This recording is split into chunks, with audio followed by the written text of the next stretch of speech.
A door has opened for Jamaica. Not just any door, a once-in-a-generation opportunity to fix what's broken, continue transforming our economy, and rewrite our future. But here's the truth. Great opportunities don't wait around. They vanish.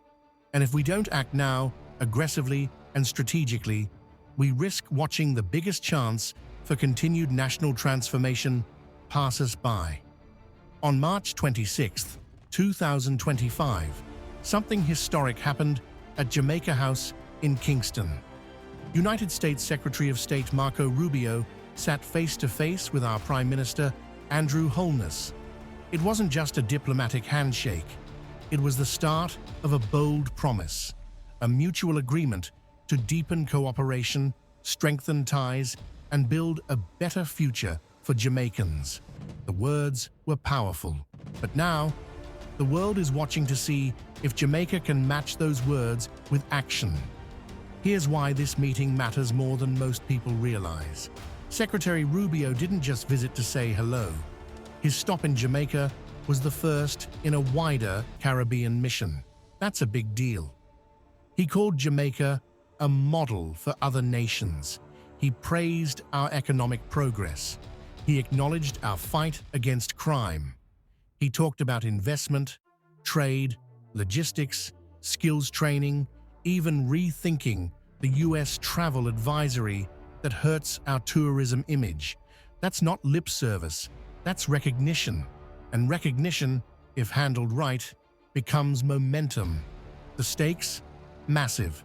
The Prime Minister and Secretary Rubio outlined 6 key areas of agreement. First, a stronger security partnership to fight transnational crime and gangs.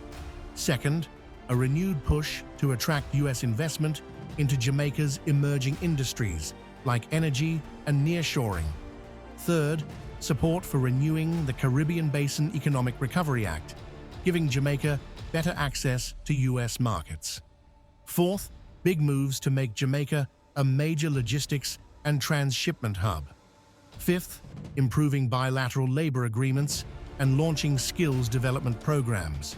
And sixth, getting that damaging US travel advisory downgraded so tourism can truly thrive. Each of these isn't just a policy item, it's a lifeline. A better economy, more jobs, safer streets, skilled workers, a stronger reputation. That's what's on the table. Imagine a Jamaica where a young man in St. Mary doesn't have to migrate for opportunity because new tech parks, fueled by foreign investment, bring jobs to his parish. Picture a mother in Montego Bay whose son is safe walking home from school because gang activity has been crushed under an effective international task force. Envision a Kingston port, bustling with exports, more of our products flowing across seas to the largest consumer market in the world. But let's pause for a moment. Because we've been here before, haven't we? Promises made, headlines written, speeches delivered, and then silence. No follow-up, no results. And Jamaicans, especially the youth, are left wondering, will this time be different? That's the real question. If we want this to be different, we need to do something we've failed to do time and again. Follow through. Not in a scattered, disjointed way, but with urgency, discipline, and laser focus. Because right now, the world isn't just watching, it's deciding. Investors are watching, diaspora communities are watching, and those who want to see Jamaica rise or fall, they're watching too. We cannot afford to let bureaucracy stall the momentum. We can't let interministerial rivalry, red tape, or excuses drain the power from these commitments. This is a national mission, not a political moment. Every Jamaican, at home or abroad, has a stake in how this plays out. We must see the connection between the promises made at Jamaica House and the change we want in our lives. Better jobs, safer neighborhoods, more opportunities for our people. That's why the follow-up matters even more than the meeting. It's not enough to say, we'll fight crime. We must show progress. It's not enough to say we'll attract investment. We must make it easy to invest. It's not enough to say Jamaica is safe. We must make safety undeniable. We need to make these things visible, on dashboards, in data, in real people's lives, because perception becomes reality. And right now, the global perception is shifting. The only question is, will we shape it or squander it? Here's the truth. The future won't be decided by that day at Jamaica House. It will be decided by what we do next, or what we fail to do. Will our ministries act in sync? Will agencies deliver on timelines?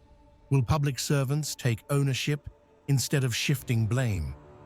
If we want to move from promise to performance, we must treat these outcomes not as ideas, but as deadlines. So, how do we make sure we don't fumble this? That's where part 2 of this series comes in, because there's a proven method that can help us break the cycle of unfulfilled potential. A simple, powerful framework that forces execution, real execution. Not talk, not theory, action.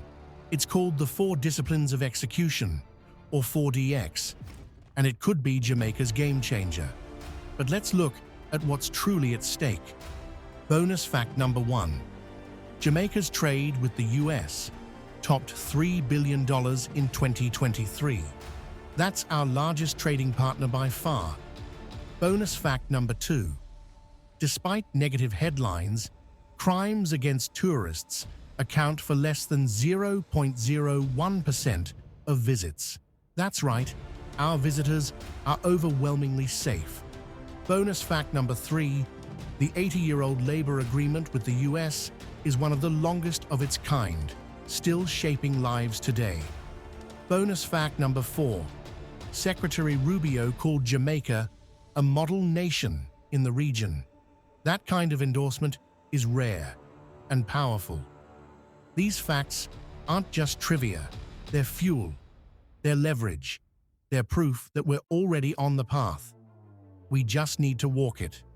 The door is wide open, the blueprint is on the table, and the time to act is not tomorrow, it is now.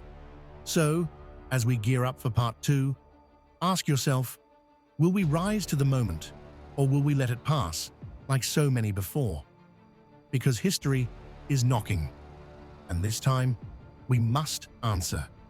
If you haven't already done so, please like this video and subscribe to our Impacting Jamaica channel today.